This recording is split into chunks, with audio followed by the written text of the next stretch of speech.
اللہ نے عروج و زوال کے جتنے قصے ہمیں سنائے ہیں، جو بڑی بڑی قومیں تباہ ہوئیں، وہ غربت کی وجہ سے نہیں ہوئیں، ٹیکنالوجی کی کمی کی وجہ سے نہیں ہوئیں، اپنی اخلاقی پستی کی وجہ سے تباہ ہوئیں۔ الم تر کیف فعل ربک بعاد ارم ذات العماد التي لم يخلق مثلها في البلاد، یہ ایک قوم۔ وثمود الذين جابوا الصخر بالواد، یہ ایک دوسری قوم۔ وفرعون ذی الاوتاد، ایک تیسری قوم۔ اللہ تعالیٰ کہہ رہے ہیں ذرا دھیان سے میری بات بھی سنو اور غور بھی کرو کہ تمہارے رب نے قوم عاد کے ساتھ کیا کیا، جن جیسا تیرے اللہ نے بنایا ہی نہیں تھا۔ وہ دنیا میں اتنا طاقتور انسان اللہ نے نہیں پیدا کیا، جن کی اوسط، ہماری اوسط عمر 40 ہے، ان کی اوسط عمر تھی 300 سال، 300 سال، 600-500 سال وہ زندہ رہتے تھے، بوڑھے نہیں ہوتے تھے، بیمار نہیں ہوتے تھے، بال نہیں سفید ہوتے، یوں درخت کو پکڑ کے اکھاڑ دیتے تھے، ہاتھ سے پکڑ کے اکھاڑ دیتے تھے۔ اتنی طاقت اللہ تعالیٰ نے ان کو عطا فرمائی۔ اللہ تعالیٰ فرماتے ہیں یہ کیوں ہلاک ہو گئے؟ سخر علیہم 7 لیال و8 ایام حسوما فترى القوم فيها سرعا كأنهم اعجاز نخل خاویہ فهل ترى لهم من باقیہ۔ ایک اور آیت میں نے ساتھ شامل کی کہ اللہ تعالیٰ فرماتے ہیں وہ نافرمان ہوئے، ان میں طاقت کی کمی نہیں تھی، نافرمان ہوئے، سرکش ہوئے، آوارہ ہو گئے، اللہ کو بھی للکارا اور انسانی اخلاق کا دامن بھی تار تار کیا۔ تو اللہ نے کہا میں نے ان پر ایک ہوا چھوڑی۔ وہ کہتے تھے من اشد منا قوة، کوئی ہم سے طاقتور ہے تو اس سے ہمیں ڈراؤ۔ ان کے نبی تھے ہود علیہ السلام، وہ کہتے کوئی ہم سے طاقتور ہے تو ڈراؤ، ہمیں کس سے ڈراتے؟ من اشد منا قوة، کوئی ہے ہم سے زیادہ طاقتور؟ تو اللہ نے جواب دیا اولم يروا ان الذي خلقهم هو اشد منهم قوة وكانوا بآياتنا يجحدون۔ میرے نبی ہود آبی نے بتائیں کہ جس اللہ نے تمہیں نطفے سے اتنا بڑا انسان بنایا ہے نا، وہ تم سے زیادہ طاقتور ہے۔ اللہ تو نظر نہیں آ رہا، لہٰذا وہ کہتے ہو ہے ہی کوئی نہیں، ساڑھے جائے ہے ہی کوئی نہیں، کوئی دکھاؤ۔ جب وہ اکڑتے ہی گئے تو اللہ نے ایک ہوا چھوڑ دی۔ 7 لیال و8 ایام، 7 راتیں اور 8 دن، اور اس کائنات کی سب سے طاقتور مخلوق ہوا ہے، سب سے طاقتور۔ جب اللہ تعالیٰ نے زمین پیدا کی تو یہ امبیلنس تھی، تو اللہ تعالیٰ نے پہاڑ گاڑے تو بیلنس ہو گئی۔ فرشتوں نے کہا یا اللہ پہاڑ سے کوئی طاقتور مخلوق ہے؟ تو اللہ نے کہا لوہا کاٹ دیتے۔ تو فرشتوں نے پوچھا یا اللہ لوہے سے طاقتور کوئی مخلوق ہے؟ تو اللہ نے فرمایا آگ ہے جو اسے پگھلا دیتی۔ تو فرشتوں نے پوچھا یا اللہ آگ سے طاقتور کوئی مخلوق ہے؟ تو اللہ نے فرمایا پانی جو اسے بجھا دیتا ہے۔ فرشتوں نے پوچھا یا اللہ پانی سے طاقتور کوئی مخلوق ہے؟ تو اللہ نے فرمایا ہوا ہے جو اسے بخارات بنا کے اڑا دیتی۔ تو ہوا اس کائنات کی اللہ نے سب سے طاقتور مخلوق بتائی ہے۔ اب عجب بات بتاؤں، فرشتوں نے پوچھا یا اللہ ہوا سے بھی طاقتور کوئی چیز ہے؟ آپ حیران ہوں گے سن کے اپنے نبی کی بات۔ تو یا اللہ ہوا سے بھی طاقتور کوئی مخلوق ہے؟ اس کائنات میں ہوا سب سے طاقتور چیز۔ اللہ نے کہا میرے بندے کا میرے نام پہ ایسے خرچ کرنا کہ کسی کو پتہ نہ چلے کہ اس نے خرچ کیا، ایسے دے کہ کسی کو پتہ ہی نہ چلے۔ تو اللہ نے کہا کہ یہ میرے بندے کا میرے نام پہ خرچ کرنا یہ اتنا طاقتور عمل ہے کہ ہوا بھی اس کے آگے جھک جاتی ہے، چونکہ یہ عمل میرے غصے کو بجھا دیتا، میرے غصے کو ٹھنڈا کر دیتا۔ اللہ کے غصے کو ٹھنڈا کرنے والی چیز اللہ کے نام پہ خرچ کرنا۔ مسلمان کنجوس نہیں ہوتا، بخیل نہیں ہوتا۔ تم لوگ کمال سمجھتے دوسرے کی جیب سے کھانا، کیونکہ ہم اس دور سے گزرے دوسرے کی جیب سے کھانا، اور اللہ تعالیٰ کمال دیکھتا ہے کہ اپنی جیب سے کھلا، خود بھوکا رہ کے اوروں کو کھلا۔ ایک دفعہ شیطان ملا کسی عابد کو، تو اس نے کہا آج جو پوچھو گے نا سچ بتاؤں. شیطان کہ اچھا ایک بتا دے، تیرے یار کتنے، تیرے دوست کتنے؟ کہنے لگا 3. کون؟ کہ ایک جو غصے والا، غصہ تو سب میں ہے، جس کو غصے پہ کنٹرول نہ ہو، پھٹ جاتا ہو پھٹ جاتا ہو پھٹ جاتا ہو. غصہ سب کو آتا ہے، کھوتے نو غصہ آ جاتا ہے انسان. تو انسان غصہ آنا نیچرل ہے، نہ آئے تو پریشانی کی بات ہے. غصے کو پینا نہیں، برداشت نہ کرنا، اس سے معاشرہ ٹوٹتا ہے. تو اس نے کہا غصے والا بڑا اچھا میرا یار ہے پکا. دوسرا نشہ کرنے والا، شراب پینے والا میرا بڑا گھاٹا یار ہے. اور تیسرا بخیل کنجوس میرا بڑا یار ہے. اور اگلی عجیب بات بتاؤں کہ اگر بدقسمتی سے یہ تینوں باتیں کسی میں اکٹھی ہو جائیں کہ وہ کم وقت غصہ بھی میں بھی پھٹتا ہو، شراب بھی پیتا ہو، بخیل بھی ہو، تو پیر ہوتا ہے تو میں مرید ہونا کہ پیر صحیح. شیطان اس کا مرید ہوتا ہے اور وہ پیر ہوتا ہے. وہ ایسی خطرناک بلا بن جاتا ہے. مسلمان کا صدقہ عادت ڈالو بچوں، خرچ کرنے کی عادت ڈالو. سخی کا کبھی ہاتھ تنگ نہیں ہوگا، اللہ اس کو اپنے خزانوں سے دیکھا. لیکن آج کل ماں باپ سکھاتے ہیں گنجائش کرو گنجائش کرو، جمع کرو جمع کرو، کجیاں میں پیسے ڈالو. اور تم اللہ کے نام پہ لگانا سیکھو، اللہ تمہیں وہاں سے دے گا جہاں سے وہم و گمان بھی نہیں. انفق ولا تخش من ذی العرش اقلالا، خرچ کر اور عرش والے سے تنگی کا ڈر نہ کر. اس مراد فضول خرچی نہیں، اللہ کے بندوں پہ خرچ کرنا، ضرورت مندوں پہ خرچ کرنا. تو اللہ کے نام پہ صدقہ اس کائنات کی سب سے طاقتور چیز، جو کہ ہوا کو بھی سے اوپر اللہ نے بیان کیا. اور اللہ نے کہا یہ تیرے رب کے غصے کو بجھا ٹھنڈا کر دیتا. اللہ نے ہوا چھوڑی اور اس قوم کو تہس نہس کر دیا. ان کے قد ہوتے تھے 50 فٹ 60 فٹ 40 فٹ کے قد ہوتے تھے. تو ہوا نے ان کو ایسے اٹھایا، بگولا چلتا رہا ایسے ہی. تو آپس میں ان کے سر ٹکراتے تھے، ٹھا ٹھا ٹھا ٹھا ٹھا ٹھا، یہاں تک ان کی کھوپڑیاں پھٹ گئیں، ان کے دماغ نکل گئے. پھر اللہ نے پٹک کے زمین پر مارا، دھڑ الگ ہو گئے، سر الگ ہو گئے. اس کے پیچھے تباہی کی وجہ نہ پیسے کی کمی نہ ٹیکنالوجی کی کمی اس دور کی. وَثَمُودَ الَّذِينَ جَابُوا الصَّخْرَ بِالْوَادِ. پھر اللہ نے کہا ایک اور قوم آئی جنہیں پتہ چلا کہ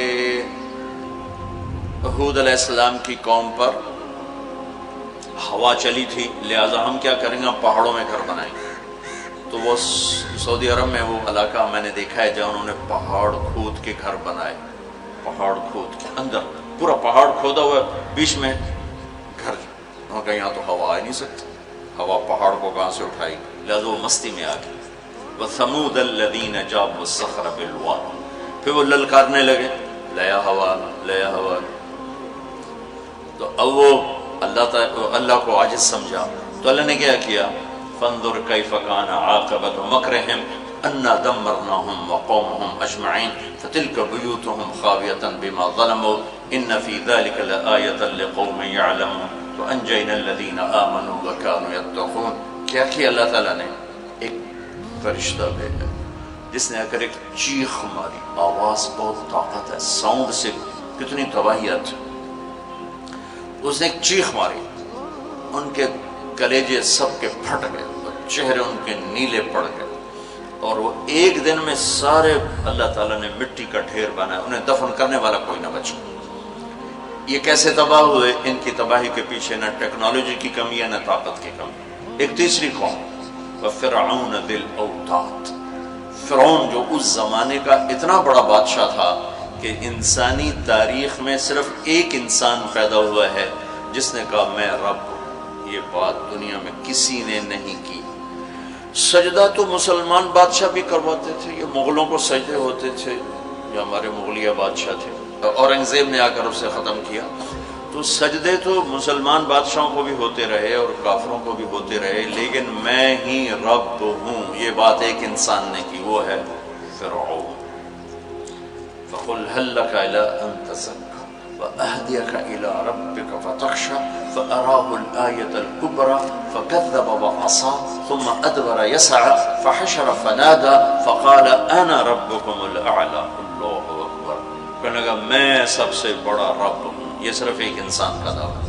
کتنی اللہ نے اس کو طاقت بخشی ہے. بچے ذبح ہو رہے ہیں، کوئی اف نہیں کر سکتا، اف نہیں کر سکتا، کوئی جلوس نہیں نکال سکتا. بچہ پیدا ہوتا ہے ذبح کیا جا رہا، پیدا ہوتا ہے ذبح، بچیاں چھوڑی جا رہی، بچے ذبح کیا. نقتل ابناءهم ونستحيي نساءهم وإنا فوقهم قاهرون. سارا قرآن سے آپ کو بتا رہا ہوں. تو وہ اس زمانے کی سب سے بڑی ٹیکنالوجی، سب سے بڑی طاقت. یہاں کیا زوال ہے؟ اخلاقی پستی. سمود میں کیا زوال ہے؟ اخلاقی پستی. عاد میں کیا زوال ہے؟ اخلاقی پستی. کسی قوم کا سب سے بڑا سرمایہ اس کے اخلاق ہوتے ہیں. ٹیکنالوجی ثانوی چیز ہے، سونے چاندی کی کانیں، تیل کے خزانے، یہ دوسرے نمبر کی چیز ہے. سب سے پہلا سرمایہ وہ آپ میری جو نسل ہو، وہ آپ کے عالی اخلاق، آپ کا اچھا کردار، آپ کی حیا والی زندگی، آپ کی کردار والی زندگی. یہ میرے ملک کا سب سے بڑا سرمایہ ہے. اگر میری نسل کے اخلاق بگڑ گئے، حیا کی چادر تار تار ہو گئی اور ناشگانہ زندگی میں داخل ہو گیا اور وہ ثقافت بن گئی، تہذیب بن گئی، تو اس قوم کے ہلاک ہونے کو کوئی نہیں بچا سکتا. کہ آسمان والے کا فیصلہ اترتا ہے، جب آسمان والا فیصلہ کرتا ہے تو زمین کی ٹیکنالوجی اسے بچا نہیں سکتی. فرعون نے بھی کہا قوموں نے فاتنا بما تعدنا ان کنت من الصادقین. نوح علیہ السلام کی قوم نے کہا نوح علیہ السلام سے، لاؤ کدھر ہے تیرے رب کا عذاب، فاتنا لے کے آؤ، کدھر ہے تیرے رب کا عذاب. انما یاتیکم بہ اللہ ان شاء وما انتم بمعجزین. اللہ جب لائے گا تو پھر تم کچھ کر نہیں سکو. ایک تندور سے پانی نکالا اور ساری نسل کو اللہ نے پانی میں بہا دیا، ساری نسل. تو میں آپ کے سامنے اپنی بات کو مدلل کر رہا ہوں قرآن پاک سے کہ قوموں کے زوال اور عروج کا تعلق ٹیکنالوجی سے تھوڑا ہے اور اخلاقیات سے زیادہ ہے. اخلاقی پستی کسی بھی قوم کے زوال کا سب سے بڑا سبب ہے. اخلاقی بلندی کسی بھی قوم کے عروج کا سب سے بڑا سبب ہے. فرعون نے بچے ذبح کیے، بچیوں کو چھوڑا، عبرت کا نشان بنا دیا لوگوں. سولی سب سے پہلے اس نے ایجاد کی اور پھر میرے رب نے فَأَخَذْنَاهُ وَجُنُودَهُ فَنَبَذْنَاهُمْ فِي الْيَمِّ. آگے سمندر، پیچھے فرعون، بیچ میں موسیٰ علیہ السلام کی قوم. تو کہنے لگے مروا دیا موسیٰ، مروا دیا. تو آگے سمندر، پیچھے فرعون. اگے جاؤ تو پانی، پچھو تو فرعون دا سوٹا ان کی دے جائے. تو موسیٰ علیہ السلام نے کہا کلا، ڈرو نہیں، ان معی ربی. آپ کو عجب تقابل کر کے دکھاؤں. موسیٰ علیہ السلام 40 سال رہے اپنے قوم کے ساتھ، 2 نبی، ایک موسیٰ ایک ہارون، اور اپنا سب کچھ قربان کیا.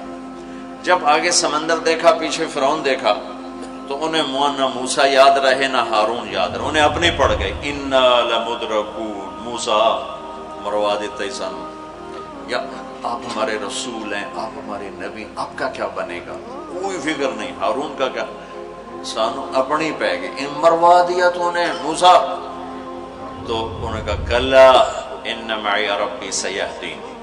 ہرگز نہیں، میرا اللہ میرے ساتھ ہے، مجھے راستہ دکھائے گا.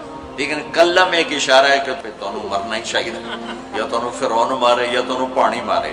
لیکن چونکہ میرا اللہ میرے ساتھ ہے تو انشاءاللہ مجھے راستہ ملے گا، تمہیں بھی مل جائے گا، میری تو فیض تمہیں بھی مل جائے گا. تو جب وہ بالکل قریب آ گیا تو اللہ نے کہا فضرب بعصاک البحر، لاٹھی مار. لاٹھی اللہ نے فرعون کے لشکر پہ نہیں مروائی، عجیب بات ہے کہ پانی پہ لاٹھی مار، بالکل عقل کے خلاف، پانی پہ لاٹھی مار. موسیٰ علیہ السلام نے یہ نہیں پوچھا یا اللہ اب پانی تے سوٹے مارن دا کی مطلب، فرعون دے سرج مروا، کہا نہیں ادھر مار. فانفلق البحر فکان کل فرق کالطود العظیم. میرے رب کی قدرت کہ ایک دم اس لاٹھی سے ٹھوٹے مارتا سمندر 12 راستوں میں تبدیل ہو گئی اور سارا پانی ایسے سیمنٹ کی دیوار بن کے کھڑا ہو گیا، کوئی جنبش نہیں. اور 12 قبیلے تھے، 12، تو ہر قبیلہ ایک راستے پہ پانی میں انٹر ہو گیا. بڑی بڑی دیواریں. اب ان کو پریشانی شروع ہو گئی کہ پتہ نہیں نال دینا کی حال ہے. تو اللہ تعالیٰ نے پانی کو ٹرانسپیرنٹ کر دیا. پہلے ہوتا ہے لیکن نظر نہیں آتا نا، تھک ہو. تو اللہ تعالیٰ نے دکھانا شروع کر دیا، وہ جا رہا ہے، وہ جا رہا ہے، وہ جا رہا ہے، سب جا رہے ہیں. سب پار نکل گئے تو فرعون کنارے پر آ گیا، انٹر ہوا، اس کے ساتھ اس کا لشکر انٹر ہوا، تو اللہ نے پانی کو حکم دیا تو پانی دوبارہ حرکت میں آیا اور سارا لشکر اس کے اندر ڈوبا، غرق ہوا۔ کہنے لگے ہمیں اعتبار نہیں، دکھاؤ واقعی مر گیا ہے۔ پانی کی موج نے اٹھایا اور باہر پھینک دیا۔ موت کو دیکھ کے نبی بھول گیا 40 سال جنہوں نے محنت کی۔ ٹھیک ہے، ہمارے نبی ہجرت کے لیے گھر سے نکلے، جمعہ کی رات 27 صفر، نبوت کا 14واں سال اور جمعہ کی رات تھی۔ تو ابو بکر رضی اللہ تعالیٰ عنہ نے عرض کی یا رسول اللہ میں نے ایک غار ڈھونڈا ہوا ہے، وہاں چل کے چھپتے ہیں، پھر جب ہماری طلب کوئی مدھم ہو جائے گی پھر ہم نکلیں گے۔ چلو اب کبھی آگے چلیں کبھی پیچھے، کبھی ہمارے نبی کے آگے ہوں کبھی پیچھے ہوں، کبھی آگے ہوں کبھی پیچھے۔ تو آپ نے فرمایا کہ ابو بکر یہ کیا کرو، کبھی آگے کبھی پیچھے، کبھی آگے کبھی پیچھے۔ تو کہنے لگے یا رسول اللہ اخاف الرصد فامشی امامک واخاف الطلب فامشی خلفک۔ یا رسول اللہ جب مجھے یہ خیال آتا ہے کہ آگے کوئی دشمن چھپا ہوا وار نہ کر دے تو میں آگے چلتا ہوں کہ وار میرے اوپر پڑے آپ پہ نہ پڑے، اور جب مجھے خیال آتا ہے کہ کوئی پیچھے سے آ کے حملہ نہ کر دے تو میں بھاگ کے پیچھے ہو جاتا ہوں کہ اگر کوئی وار کرے تو میرے اوپر آئے آپ پر نہ آئے۔ انا لمدرکون، ابو بکر کا عمل اور بنی اسرائیل کا عمل آپ فرق دیکھ رہے ہو۔ اگلے دن اچھا ہمارے نبی پنجوں پہ چل رہے تھے، پنجوں پہ، پورا پاؤں نہیں، کہ اس زمانے میں کھوجی، جب تک کچی سڑکیں تھی یہ علم تھا، خود ہمارے گاؤں میں کھوجی تھے، کچی سڑکوں پہ پاؤں کے نشان پر چلتے چلتے سینکڑوں میل چلے جاتے تھے۔ ہمارے دادا کے اونٹ چوری ہوئے ڈیرہ غازی خان، چوری ہونا کوئی بڑی بات نہیں تھی، بیزتی سمجھی جاتی تھی اس زمانے میں، فلانے سردار دی چوری ہو گئی، تو وہ کھوجی کو لے کر چلے میاں چنو کے پاس ہمارا گاؤں ہے، وہاں سے چلتے چلتے دیرہ غازی خان سے چوٹی پہنچے، پاؤں کا نشان دیکھتے دیکھتے، اور وہاں سے اپنے اونٹ لے کر واپس آئے۔ تو میرے نبی پنجوں پر چل رہے تھے کہ قدم کا نشان نہ پڑے، لہذا جب آپ پہاڑ کے قریب پہنچے، یوں سیدھا پہاڑ ہے بالکل قارس اور ایسے، جب آپ چڑھنے لگے تو انگلیاں اتنی درد کرنے لگیں کہ آپ سے چڑھا نہیں گیا۔ تو ابو بکر رضی اللہ تعالیٰ عنہ نے آپ کو کمر پہ بٹھایا اور کمر پہ بٹھا کے اس پہاڑ کو اوپر لے کر کے، کبھی اللہ آپ کو لے جائے تو آپ دیکھنا کتنا وہ اوکھا پہاڑ ہے جس پر ابو بکر اوپر لے کر گئے۔ پھر آپ کو باہر بٹھایا، کہا آپ باہر بیٹھیں، خود اندر تشریف لے گئے۔ اندھیرا تھا تو ٹٹول کے سوراخ بند کرنے شروع کیے، روڑے پتھر اس سے۔ اب سوراخ باقی تھے اور روڑے ختم ہو گئے، تو اپنی پگڑی اتاری اور اس کو پھاڑ کے سوراخ بند کیے۔ پھر بھی سوراخ باقی تھے تو کرتا اتارا اور اس کو پھاڑ کے سوراخ بند کیے۔ پھر ایک سوراخ باقی رہ گیا، وہ جس میں سانپ تھا، اس کے اوپر اپنی ایڑی کو رکھ دی۔ پھر عرض کی یا رسول اللہ آپ تشریف لائیں۔ آپ کو اندھیرے میں پتہ نہیں چلا کہ ابو بکر کے نہ پگڑی ہے اور نہ کرتا ہے۔ جب تھوڑی روشنی ہوئی، صبح صادق ہوئی، روشنی ہوئی تو دیکھا ابو بکر کے نہ کرتا نہ پگڑی۔ تو آپ نے کہا ابو بکر تیرا کرتا تیری پگڑی؟ کہ یا رسول اللہ آپ یہ دیکھ رہے ہیں یہ سارے سوراخ تھے، مجھے خیال ہوا کوئی چیز آپ کو تکلیف نہ پہنچائے تو میں نے یہ سارے بند کر دیے۔ تو اس پر ایک دم میرے نبی کی آنکھیں بھر آئیں اور اب بے ساختہ روئے اور ہاتھ اٹھا کر رکھا یا اللہ میں ابو بکر سے راضی ہوں، تو بھی اس سے راضی ہو جا اور اسے جنت میں میرا ساتھی بنا تھا۔ تو فوراً جبریل آئے اور عرض کی یا رسول اللہ اللہ تعالیٰ فرما رہے ہیں کہ ہم ابو بکر سے راضی ہیں اور جنت میں آپ کا ساتھی بنانے کی بشارت دیتے ہیں۔ بنو اسرائیل کہہ رہے ہیں مروا دیا، اور ابو بکر کیا کر رہے ہیں آپ کو تقابل کر کے بتا۔ پھر اگلے دن قریش کا کھوجی صرف انگلیوں کو پہچانتا غار سور کی طرف چل پڑا۔ جب وہ چلے تو میرے رب کا غیبی نظام حرکت میں آیا۔ اللہ نے ایک بیل اگائی، وہ کافی کھلی جگہ ہے، بیل اگائی، بیل، اس کے شاخوں کے اندر اللہ نے مکڑیوں کو حکم دیا، انہوں نے جالا بنا دیا، ایک کبوتری نے آ کے انڈے دے دیے۔ کھوجی ٹھیک دروازے پہ لے کے آ گیا کہ پاؤں کا نشان یہاں تک۔ تو اب ابو بکر کے دل پہ کیا گزر رہی تھی؟ وہ قرآن بتاتا ہے۔ بنو اسرائیل کے دل پہ کیا گزری، قرآن نے کہا انہیں اپنی پڑ گئی، اپنے نبی کی بھول گئی۔ لیکن جب یہاں دشمن سر پہ پہنچا ہے تو ابو بکر کے دل پر کیا گزری اس کو قرآن بتاتا ہے، اذ یقول لصاحبہ لا تحزن ان اللہ معنا، جب ہمارے نبی نے اپنے ساتھی ابو بکر سے کہا غم نہ کر اللہ ہمارے ساتھ ہے، غم نہ کر اللہ ہمارے ساتھ ہے۔ یہ غم کا لفظ ہے، خوف کا لفظ نہیں، کہ ڈر نہیں، اللہ ہمارے ساتھ ہے۔ اگر قرآن کہتا لا تخف، ڈرو نہیں، اللہ ہمارے ساتھ ہے، تو ڈرو نہیں کا لفظ بتلاتا کہ ابو بکر کو اپنی پڑ گئی، یا لوگوں میرا کی بڑھنا ہے۔ قرآن کہتا ہے غم نہ کر، ابو بکر کو اپنی ذات بھول گئی، اپنے نبی کا غم لگ گیا کہ یا اللہ میرے نبی کا کیا بنے گا، یا اللہ میرے نبی کا کیا بنے گا۔ تو اللہ تعالیٰ نے فرمایا اس ابو بکر کے سینے کو سامنے رکھ کر کہ اپنے حبیب کی زبان سے کہلوایا غم نہ کر اللہ ہمارے ساتھ ہے، اللہ ہمارے ساتھ ہے۔ پھر دونوں امتوں کا فرق بتانے لگا ہوں۔ بنو اسرائیل نے سمندر پار کیا، فرعون کو غرق ہوتے دیکھا، اور ایک نبی آگے ایک پیچھے، دو رسولوں کے درمیان جا رہے ہیں، اور آگے ایک بستی میں دیکھا مروا علی قوم یعکفون علی اصنام لہم، وہ ایک بتوں کی پوجا کر رہے تھے۔